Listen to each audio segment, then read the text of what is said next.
afternoon reception, whichever you prefer.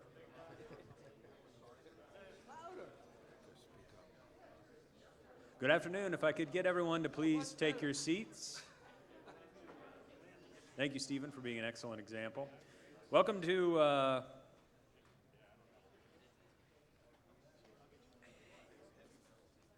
Understanding Carbon Markets in the Northeast, one of our brief sessions, or more brief sessions. In order of housekeeping, if you have not signed up with Biodiesel Connect yet, I would urge you to do so. Even if you don't find it useful, it gives you an opportunity to get free stuff. That's connect.biodieselconference.org, and if you sign up for that, you get an opportunity to win a $50 gift certificate. So someone in this room will win a $50 gift certificate, and we'll announce that at the end. So you've reached Understanding Carbon Markets in the Northeast. We did this session for the first time last year, and we got a lot of positive feedback on it and thought that we would repeat it. If you're looking for sort of like the feel-good Hollywood movie where you sit back and just relax and take it in, this is not that. This is an informationally dense session. There are numerous carbon programs in the Northeast in numerous states, and so by definition that makes it complex. But nevertheless, there are great opportunities there, a lot of things going on, and we're thrilled to be able to talk about those. So without further ado, I'd like to introduce our very own Don Scott. Don serves as the Director of Sustainability for the National Biodiesel Board. Don's program is tasked with building science and awareness to ensure that biodiesel production meets today's needs for environmental stewardship, economic prosperity, and quality of life without compromising future generations' ability to meet these needs for themselves. Don's a licensed professional engineer with a civil engineering degree from the University of Missouri. Prior to joining the National Biodiesel Board, Don was an environmental engineer with the Missouri Department of Natural Resources. Don's work there focused on protecting clean, plentiful drinking water. Please help me welcome Don Scott.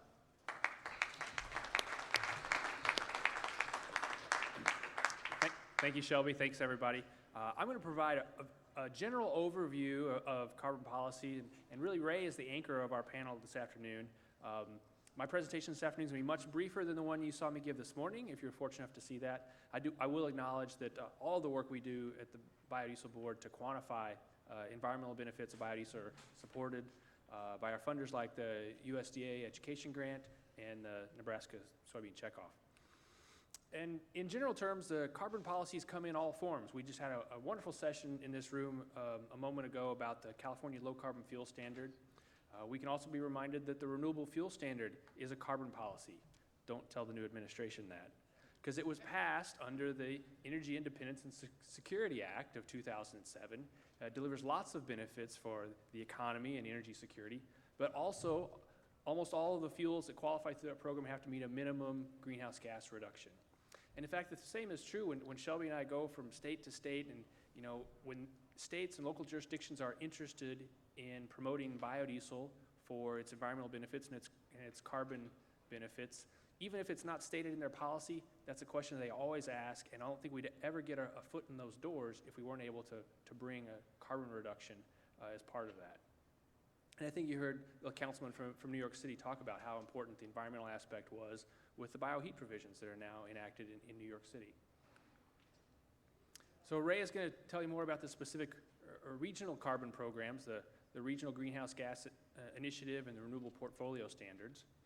And beyond these national and state and local policies, there are also international policies now for reducing carbon.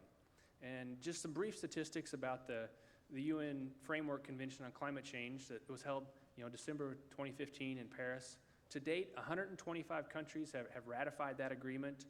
It officially went into effect November of this year. And among those, nearly a little over 200 countries, counting all the countries in the European Union that have participated in this, 32 countries have included biofuels as one of their strategies for reducing greenhouse gas emissions. And specifically, this is what the U.S. has committed to. The U.S. has committed that by 2030, they will reduce the carbon emissions for the United States by 26 to 28%. And so if we recognize where are those emission reduction is going to have to occur, we look at the sectors where our emissions occur. We note that in biodiesel, we often focus on transportation. 27% of our greenhouse gas emissions come from transportation, but that's really only the emissions from mobile sources. All of the emissions from refining petroleum and even the stationary emissions from making biodiesel fall in the industrial category. So a very significant amount of greenhouse gas emissions are associated with transportation, and we often think about using biodiesel to reduce carbon emissions in transportation. We also recognize that 31% of our greenhouse gas emissions come from electricity generation. And if we're going to reduce all of these emissions by 26 to 28% by 2030, we're going to have to make some reductions in all of these large categories. And if we consider in general, where do our greenhouse gas emissions come from? 3/4 of all of our emissions come from burning stuff. The other quarter comes from releasing specific greenhouse gases like methane and fluorocarbons. But 75% of our greenhouse gas emissions come from burning stuff. And if we look specifically at generating electricity, 67% of our electricity comes from burning fossil fuels, with the remaining third coming from nuclear and renewable energy. So everyone who's responsible for greenhouse gas emissions in generating electricity is looking for ways that they can move from the red part of this pie into the blue part of this pie so that we can use more renewables or more low-carbon sources of electricity. We are fortunate, while we have a big challenge at hand, we are fortunate there's also a big solution. If we ask how can we warm our homes and how can we make electricity without burning stuff, and that is using solar energy. And we're fortunate the sun gives us more energy every day. Most of it's going to waste, but if we get smarter at using this energy, we can heat our homes without burning stuff. And we're getting better at that. We're getting better at using windmills and photovoltaics to capture that solar energy, and those are pretty good at making electricity that we can put into the grid. But if we consider all these ways of storing solar energy for electricity, there are limited ways to store it. So, we have the old model of the hydroelectric plant is wonderful at storing potential energy, but in today's climate, we're not likely to build a lot more hydroelectric plants. In fact, there's rumors of taking out hydroelectric plants. So we need to find ways to store solar energy, and just like we've discovered that biomass is a good way to store solar energy for transportation, you can also use stored solar energy and biomass for producing power, thermal power, heat, and electricity. And so this is my last slide, just in closing, why is biodiesel a sustainable choice? The same reasons that it makes a good transportation fuel makes it a good source for heat and power and electricity. That is, we're storing energy for instances where we need to transport that energy. If the place where you want to generate electricity or thermal power is remote and you have to package that energy before you can use it, fats and oils make a good way to store energy. Biodiesel stores energy while recycling carbon, and displacing fossil fuels is really the most powerful thing we can do to reduce net greenhouse gas emissions, or in other words, to reduce the burning of stuff to make energy. And so with that, I'll pass the podium to Ray, and he'll tell you a lot more detail. I'm going to pass the podium to Shelby, who I presume will then pass it to Ray. Thank you. You can tell I had a career in government before I came here. Thank you, Don. Don just does an amazing job as our sustainability director. I've never met anybody who's better at teaching people about sustainability and relating to people of various knowledge levels than Don, and so really appreciate all the work that he does. This particular topic is exciting to me because if you look at the state markets, what our stakeholders have been able to do since 2010, we've had a compounded growth rate of 25%, so 25% annual growth rate since 2010 in state markets, which is pretty phenomenal, and I do not expect that to continue, so don't expect it. But if it is going to continue, how is that going to happen? So I think an obvious one is California and Oregon. Maybe they could exceed already significant expectations. Certainly there'll be notable growth in places like Iowa and Minnesota. We know there's going to be growth there, and that will contribute. But if we're looking at how do we continue this really rapid rate of growth there has to be something beyond that, and the Northeast is that, in my opinion. So we've had biodiesel on significant levels in the transportation market for 20 years, in the heating oil market for, I don't know, Stephen, maybe 10 years, John, maybe 10 years. And so now what's left? And that's the heating market. And so a lot of these carbon programs are driving this. So this is potentially the next big thing. If we're going to continue to grow at 25% instead of something more like 10%, this is it. And so this is why, to me, this is very interesting. So very happy to introduce our next speaker, Ray Albrcht. Ray works for the National Biodiesel Board and numerous others. Ray's job is to follow all these dozens of programs in the Northeast, so literally nobody knows more about these than he does. Ray's very well respected throughout the region, following a lengthy career at the New York State Research Energy Development Authority, NYSERDA, where he directed the agency's heating research programs and earned its award for distinguished service. Ray now serves as a consultant to numerous entities such as NYSERDA, US EPA, NESCOM, and of course NBB, as I mentioned. Ray's expertise includes development, testing, and research for a broad range of alternative energy technologies.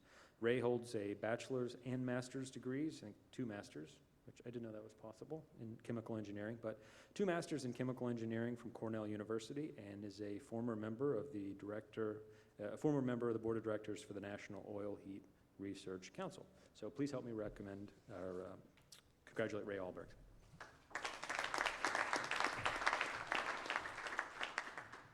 Thanks very much, and I too sat through the session on California just a short time, prior to this program, and I guess the first thing I have to do is promise you to be not quite as dense in the amount of information I try to get across to you. But nevertheless, I guess the big picture is that the framework for future energy markets, including biodiesel, that framework is becoming more complex. Okay, things are not going to be quite as simple as they have been.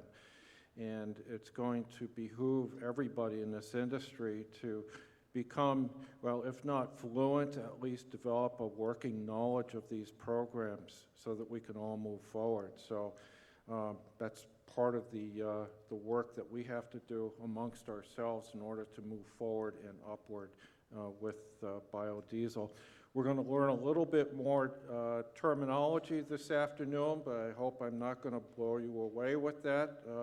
Some of these terms I think you may have already seen in the literature, relating to publications that you've read from the biodiesel industry, but we're going to try to put it all together for you. We're going to take a stratospheric view, high-level view of things, and then also dive into the details at a few points in this conversation so that you walk away with, some much deeper knowledge than just a very basic primer. So we're going to be talking about thermal applications for biodiesel. We've done that for several years now, but we're also going to venture into the subject of biodiesel for electric power generation. That's not a brand new subject to the biodiesel industry, but it is new nevertheless to most of us, okay? And so it's going to be hopefully an eye-opening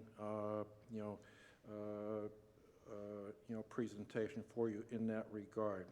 All right, so to move on. Regional Greenhouse Gas Initiative, or as we call it, RGGI, that's how it's referred to in the vernacular amongst energy policymakers. RGGI is actually the first market-based program for reducing CO2 emissions in the Northeast, and this addresses power production in the Northeast. Basically, central station power plants have to purchase carbon dioxide allowances equal to or greater than the amount of CO2 that they will be emitting from their power plants. And this is a regional program, enjoys some of the benefits and also challenges of trying to do things across the states, okay? This is done through a quarterly auction process, okay, which means every 3 months a certain number of allowances go out for bid and the power plants, but then also recently what we've started to see is that various financial organizations have started to enter into the market for RGGI CO2 allowances, which means they're thinking that perhaps the value of those allowances might go up or go down or whatever direction, and if they predict the market that they can make money on this, okay? Now, for anybody who's been in the fuels business and you know that commodity markets are often driven by organizations outside of the industry per se, you'll understand that this can bring even more price fluctuations, unpredictability, and so forth, you know, sometimes very unnerving trends that can be very difficult to address. Okay, so that's why this is becoming, this particular program has been relatively quiet in that regard. Over the next few years, that could change dramatically.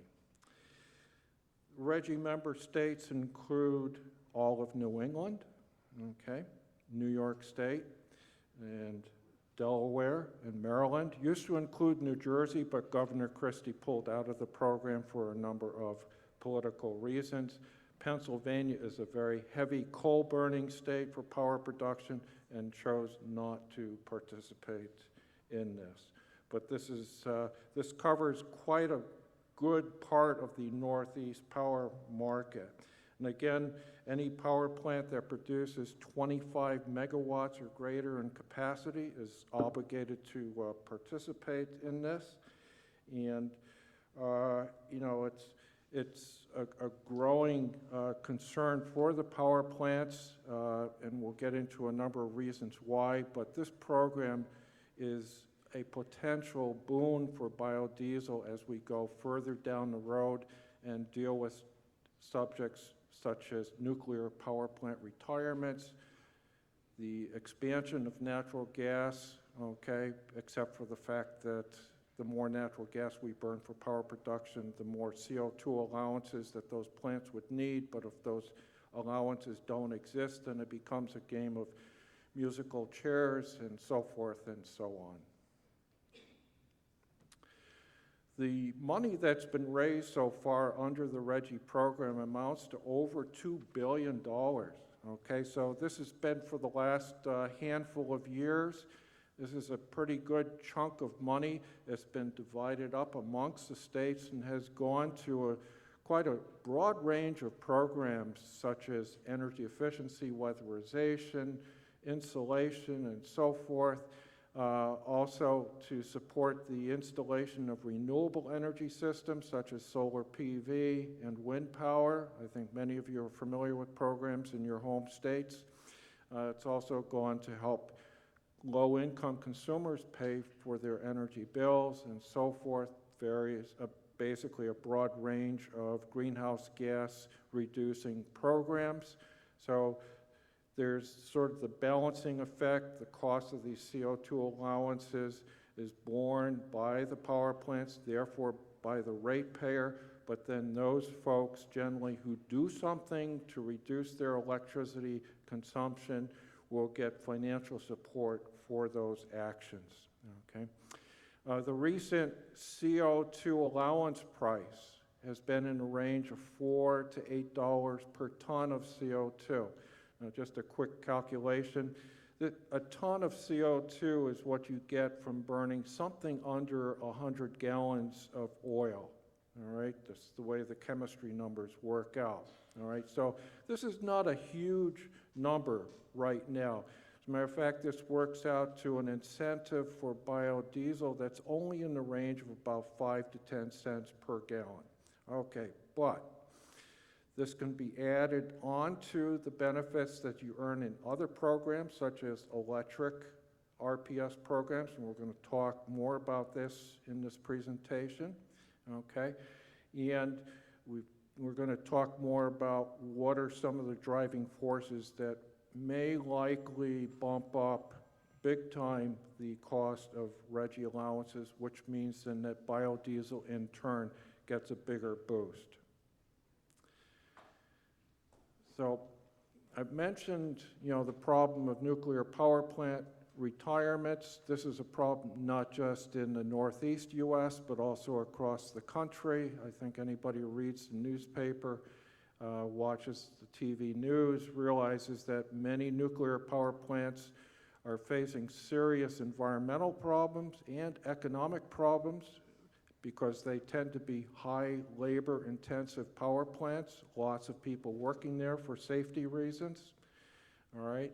And what's happening, or what has started to happen already, is that as these power plants retire, we start to see this squeeze play on fossil fuel-fired power generation. And so the solution in this case is to replace natural gas with renewable fuels in existing power plants. And that's where the opportunity for biodiesel lies. So very simply put, stay tuned, okay? That there are going to be growing opportunities for biodiesel based upon these other major driving forces. Okay, so that's a brief introduction to RGGI. Now I'd like to move on to the main part of the presentation this afternoon. That's what we call RPS, which generally means Renewable Portfolio Standard. And while the titles and the exact details vary from state to state, the common theme amongst RPS programs is that the electric utilities, okay, buy renewable energy credits, or sometimes they're buying renewable energy certificates. There's different nomenclature in various states. They buy these credits from renewable power generators, okay, based upon annual quotas, okay? And while we see generally most of these credits being earned by solar PV and wind power projects, okay, just a reminder that eligible sources for renewable power generation in most states include also hydropower, okay, solid biomass-fired power plants, and also biodiesel-fired power generation, okay? Now, biodiesel-fired power generation is not widespread right now, but there are pockets where it is used, okay? Hawaii Electric, for example, has made a major push towards the use of biodiesel in their local power generation, okay? And there are other areas of the country, especially in the Northeast, where power plants, sometimes knowingly or unknowingly will use biodiesel in their oil, blend with oil for power generation, okay?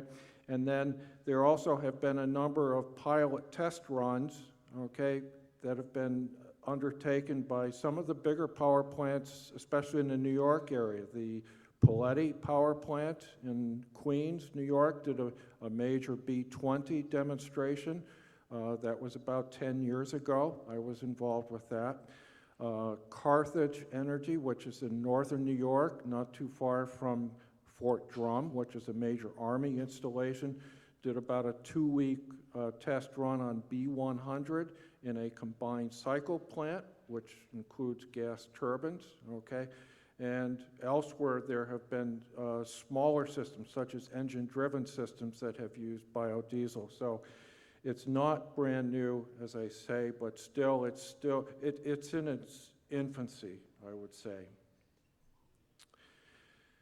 RPS policies on the electric side now exist in over 60% of the country. I'd say by population, we're well past the 2/3 or even 3/4 mark now. It's basically the East Coast, except for the Southeast, the West Coast, and then the Midwest states, okay, as we see on the map here, okay. Now, this is a complicated map. There's a lot of data here, but it basically shows for each state what percentage of renewable power generation they're trying to accomplish by what year, okay. The idea here is that, yeah, this has become a very important part of our energy policy and planning. This slide here shows that some of the recent legislative or regulatory action in certain states to bump up their annual quotas. We just had a session on California. We also looked at the rest of the West Coast, but where they have been increasing their goals. But in the Northeast as well, we've had very near universal trends towards increasing quotas for renewable electric power generation. Most recently, Vermont, okay, the small state that it is, has now set the goal of 75% renewable power generation by 2032. Okay, now that's only 16 years away, which from an energy planning perspective is just around the corner. But they made a deep dive into this business. And that was actually triggered by the recent closure of the Vermont Yankee nuclear power plant in southern Vermont, which basically took away, I'd say roughly half of the power generation capacity in the entire state of Vermont. There's also a little dark speck called Rhode Island on this map, okay, which actually, for being such a small state, has been a leader in biodiesel energy, biodiesel policy advancement. And they have increased their electric RPS goals now up to 38% by 2035. So they're starting to become neck and neck with other, larger states such as California in terms of where they are setting their goals.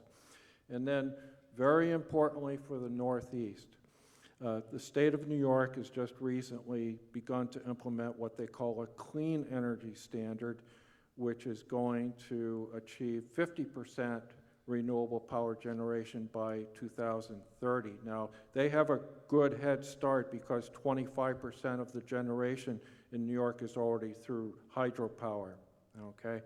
But still, this is a major goal for them.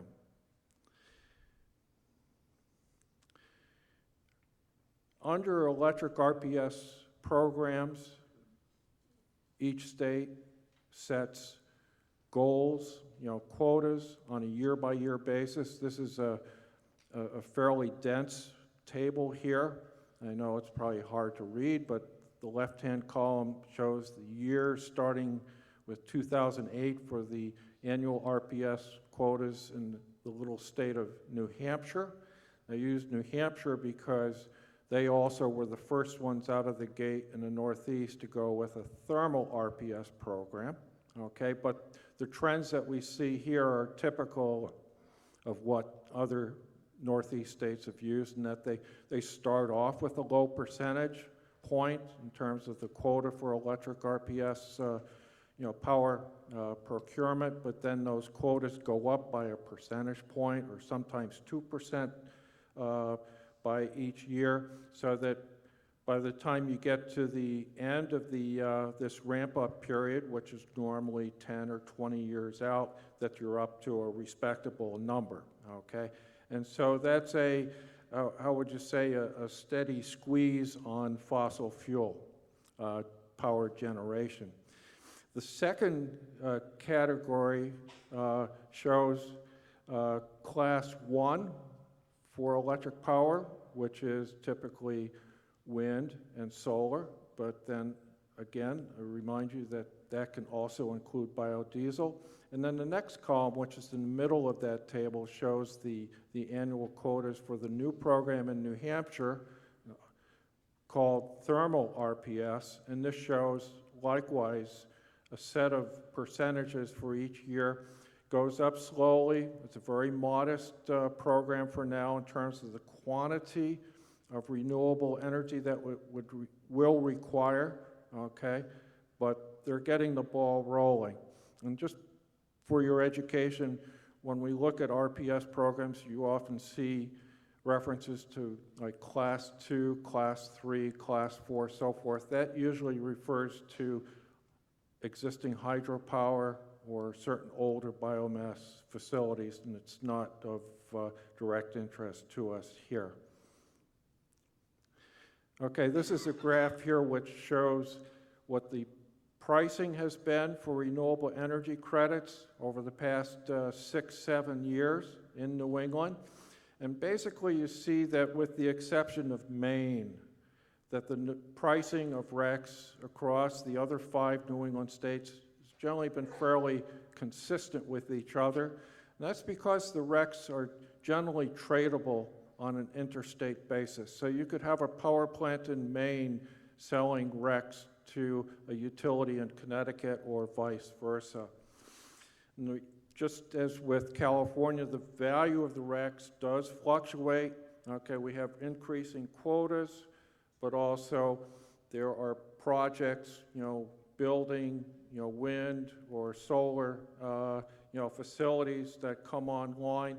And so it's sort of a push-pull process, a little bit bumpy along the ways. But the average pricing will be enough to keep a sustained level of growth. The recent average has been about $40 per megawatt, or that's actually 4 cents per kilowatt hour, okay? If you run through the numbers as to what this means for biodiesel-fired power generation in a simple steam cycle station, that means an incentive in the range of about 50 cents per gallon. Or if you use biodiesel in a combined cycle power plant that produces twice as many kilowatt hours for the same gallon of biodiesel, that means that the incentive for that gallon of biodiesel now approximately doubles, okay, to close to $1 per gallon, okay? And that means then that you can clearly compete with other oil fuels, okay, but it also means that you can start to become competitive with natural gas, which is where the real market lies for biodiesel-fired power generation.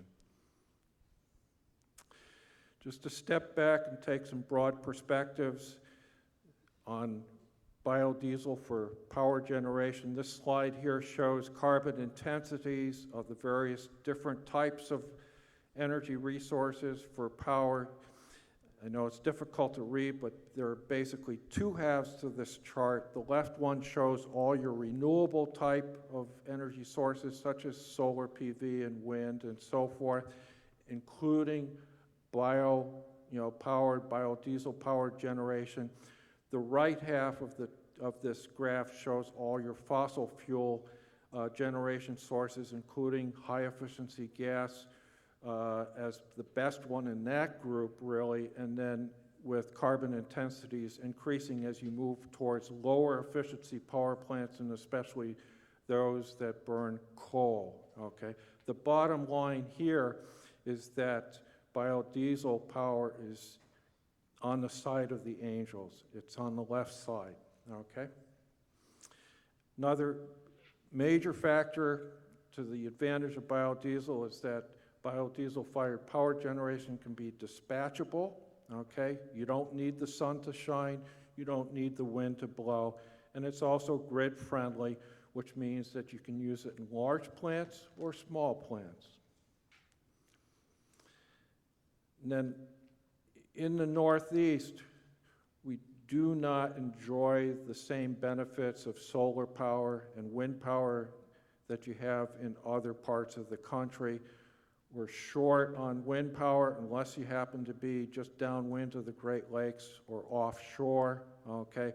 But then that triggers the problem that offshore wind power is 2 or 3 times as expensive, and so that's really not as promising a source. And so again, the competition for biodiesel in this case is not as strong, and there's an opportunity for us.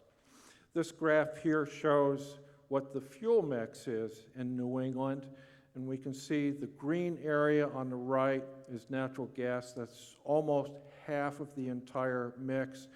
On the left side is nuclear, okay, And so we have two huge challenges and opportunities here. Okay, with natural gas, yes, it's cheap, okay, but there's just no more room for growth for natural gas supply to be able to make even more power with gas, and then the nuclear problem we've already addressed. And just to give you a handle on how big is the New England power market, if you add up all the numbers and convert it into liquid fuel, it's about 8 billion gallons of biodiesel. Okay, wouldn't it be nice if we could get all of that? But, you know, we're going to walk before we run. Okay. This is a map here that shows power plants in New England that are either now slated for retirement or at risk, as we call it. This map is populated with a number of major plants that are either nuclear or the old oil-fired stations. Just as an aside, if we can get some of those older oil-fired stations burning biodiesel, they can earn RECs, and they have a better chance of staying in business. Okay, talked about price fluctuations. Natural gas prices go up and down wildly with the weather in the Northeast. That's because of pipeline constraints. These graphs here, you see lots of ups and downs. Those spikes generally result from cold weather during the winter or occasionally severe peak load conditions during the summer. The hypothesis that I offer is that during those price spikes, we have the opportunity to sell biodiesel to the power plants instead of natural gas, okay? That creates the opportunity to use renewable fuel instead of fossil fuel, and it also helps to relieve the overall pricing burden on the gas system if you're taking some major loads offline. Just looking briefly at the economics of biodiesel in steam cycle power systems, the steam systems are only about 30% efficient, okay? That means that each gallon of biodiesel will produce about 11 kilowatt hours of electricity, okay, at this 4 cents per kilowatt hour, average REC value that we talked about. That means that the REC value for the biodiesel would be something under 50 cents a gallon. And that means that the equivalent price for biodiesel to the power plant would be about $1.70 per gallon if natural gas were at $10 per MCF, okay?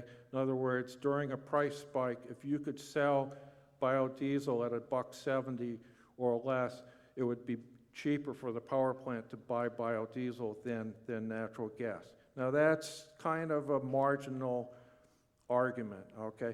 But if you then look at combined cycle systems, which incorporate a gas turbine plus a heat recovery steam generator, the efficiency doubles, so you're going to get 22 kilowatt hours instead of 11. The REC value doubles likewise, is now pushing $1 per gallon.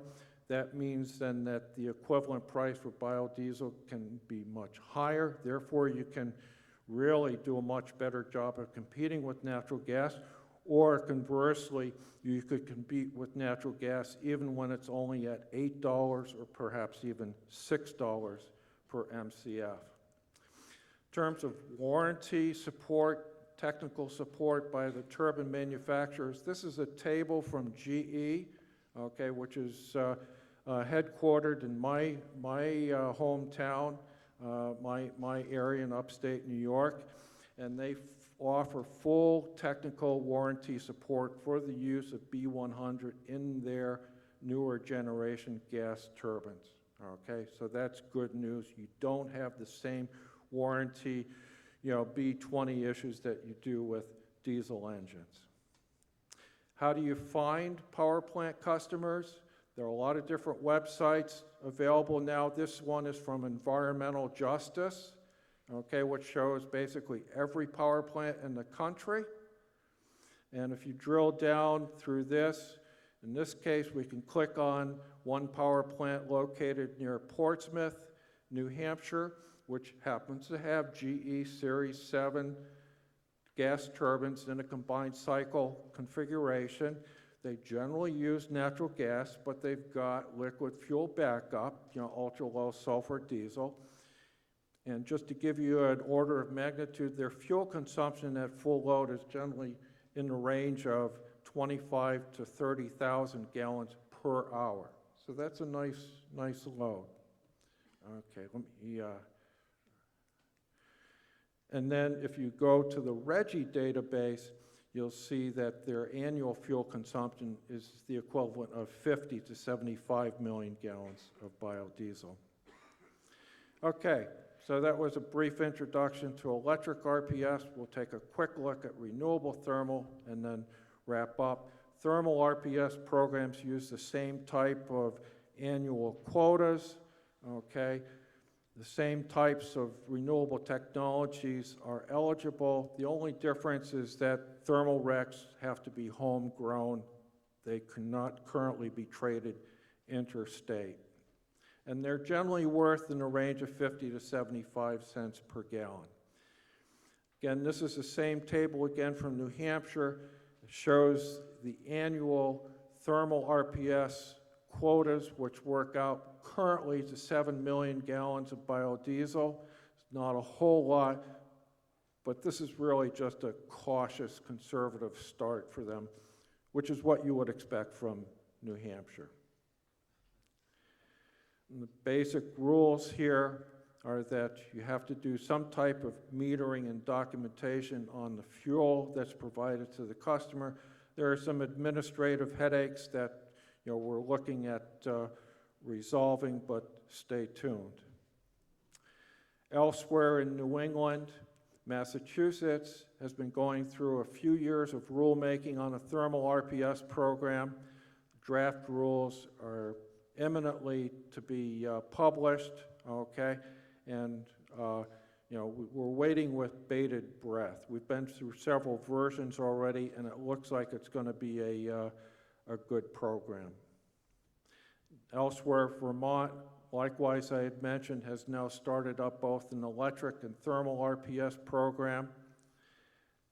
And this too is promising, albeit they're a small state.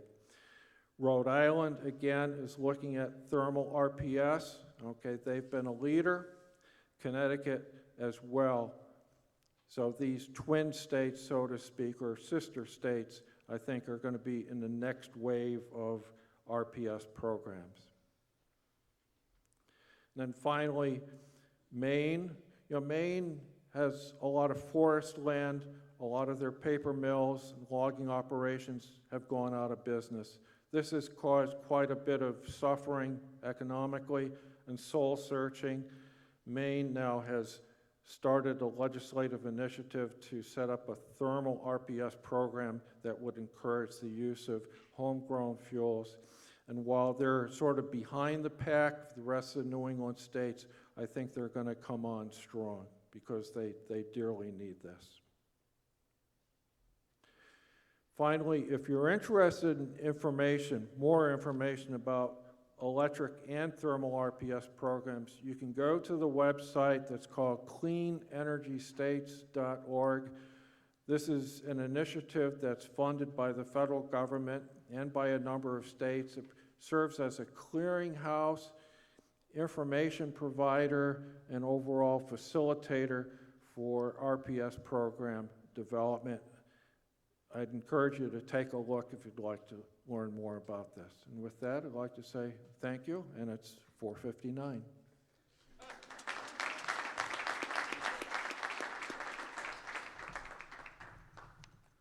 See, I told you it was complicated.